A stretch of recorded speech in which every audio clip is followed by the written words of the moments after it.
So the Orville has opened with episodes that appear to be primarily character studies of their characters and further development of them. The first one is of the entire cast. It reintroduces you to it, and you go through them, and it's all about wanting relationships and what have you. And then the second one was all about Bortus and a follow-up to a story from the previous season involving him and his husband, I guess. I don't know how. I guess that's how it goes. But all well done. I really like those two episodes. I've heard a lot of negativity about them, and some people were upset about them. And the ratings are not good for it. It's dropped quite a bit from from the last season, and it's quite disturbing. But I guess a lot of the complaints was that it was too slow or not interesting enough because it was these character studies, I'm assuming.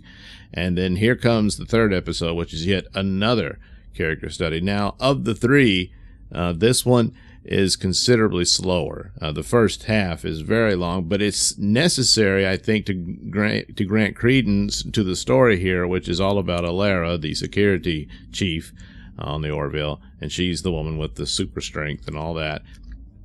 But it goes to explore her family and all this sort of thing, and her society is more a bunch of promoting intellect and what have you. Her father's a professor, and she apparently was considered pretty much the black sheep of the family because she joined the military, which the society kind of frowns on, and she didn't really measure up scholastically with the rest of the family. Her sister is kind of the prize, even though she gets along with her sister quite well. Her sister is a bit more kind to her than her parents. Her father is just the disappointment is clearly there, and he just doesn't think too highly of the military. And it does call back to the Spock and Sarek relationship from the original Star Trek, about he didn't have a high opinion of Starfleet, and then there goes Spock, and you can think of, well, Spock was rebelling against Dad when he chose to join Starfleet rather than the Vulcan Science Academy. So anyway, so you get that, and it's about half of the show is this development, and it also eases you into what is ultimately Alara's decision at the end of the show, where she's getting back to her home.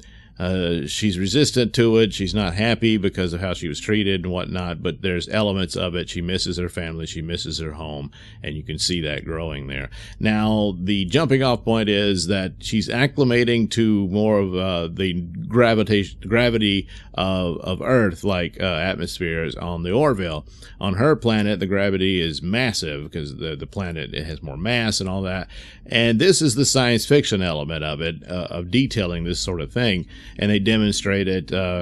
They show one of the pilot of the shuttle. He says, "Hey, I want to try this out," and he grabs one of the bottles, a metal bottle, and he throws it out of the ship, out of their gravity force field that keeps them safe, into the planet of Saleya, it's called, their gravity, and it flattens it. You know, he's like, "Hey, cool." But that show demonstrates just how powerful it is. Ordinary humans could not exist on there. Captain Mercer has to wear a pressure suit to walk around in there. And so it establishes all of that. But it's the interesting science fiction of it, which is something I've always considered when you think about Superman and what's the source of his abilities. And they always say, well, it's the radiation of a yellow sun. Gives him all his powers. And I suppose that goes into, it's almost like magic, to where it explains how he can fly and how he can shoot his heat vision beams and all that. But whenever kryptonite's introduced, or you filter out the yellow sun through a red lens or what have you, he loses all his powers. Actually, he wouldn't lose all of them because of the evolution of his Kryptonian species developing on a planet that had more mass and therefore a higher gravitational force on it. His body would be much more stronger to develop under those situations and those conditions. So even with all the other powers of flight and, X-ray vision and all that taken away, he would still be stronger than the average man. And there's just no way to take it away, because it's just all millions of years of evolution he wouldn't lose it. So in the story, Alara is starting to lose her strength, and they give some lip service to the idea that she would still be stronger than the average human, but she wouldn't be the superpowered woman that she was before, because she's acclimating to her new environment. So if she kept going that way, she could never ever return home without a special suit or some sort, and so she wouldn't be able to go back there. So the idea is they had to deal with it, and the only way was for her to go back home, stay for a while, and reacclimate to her natural setting. The problem being is that when she came back, I imagine she would have to do this quite a bit, and just take vacation time at home, I suppose. But anyway, that's the point. She has to go home to recover, and she's wheelchair bound on her planet and everything, and has to slowly reacclimate to it. Meanwhile, there's a bit of a crime underfoot, because this is giving elements that she's not just a muscle woman, that she has detective skills. She's suspicious about things. They decide to spend time for a weekend on an island home that they have, and then there's this other home, and it's not supposed to be anyone there, and all this sort of thing.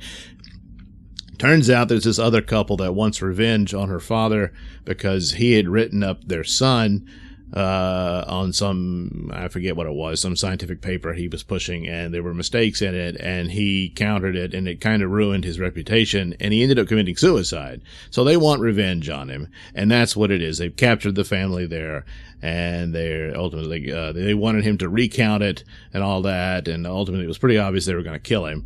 So Alara has to save the day, which she does. And this, of course, finally makes them realize the worth of what she has done with her life. And without her, they would not have made it. And she's the only one who knew what to do, and she was the only one who was suspicious, so on and so forth. So she proves herself, and they understand. And it's well done. And it's like the father and daughter, I'm seeing you for the first time, and this sort of thing, and all that.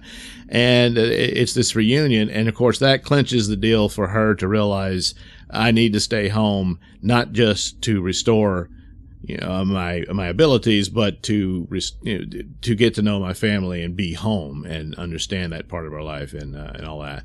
So there was a rumor that the actress was leaving the show, and apparently that's true. So there's another one that she will be coming back. I don't know about that, but I guess she's the Natasha Yar of Orville. So, but she didn't die. So she's off the show.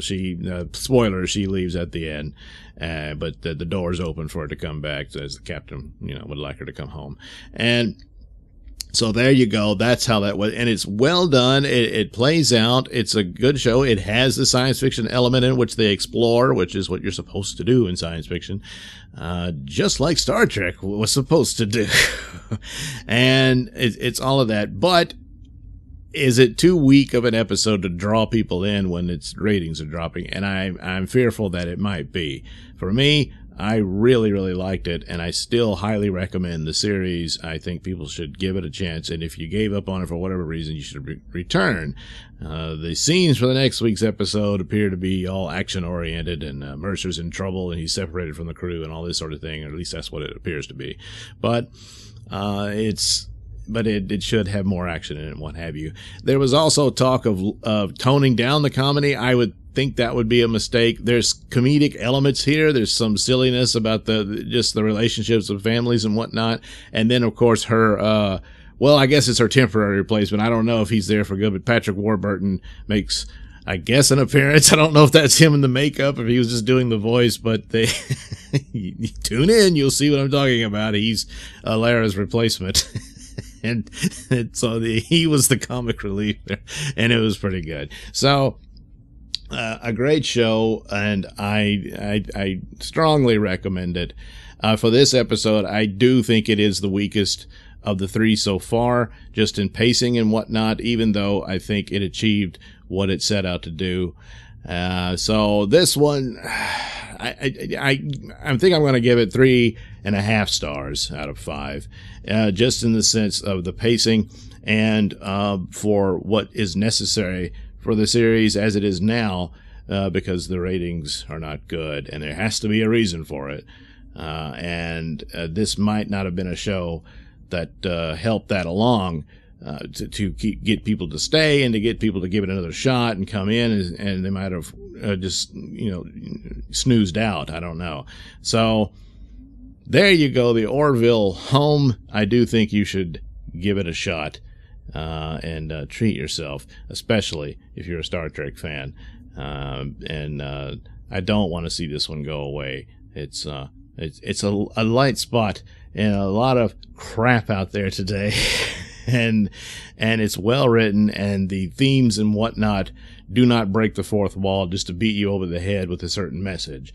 It weaves in organically through its plot and story. So, the Orville, please do check it out.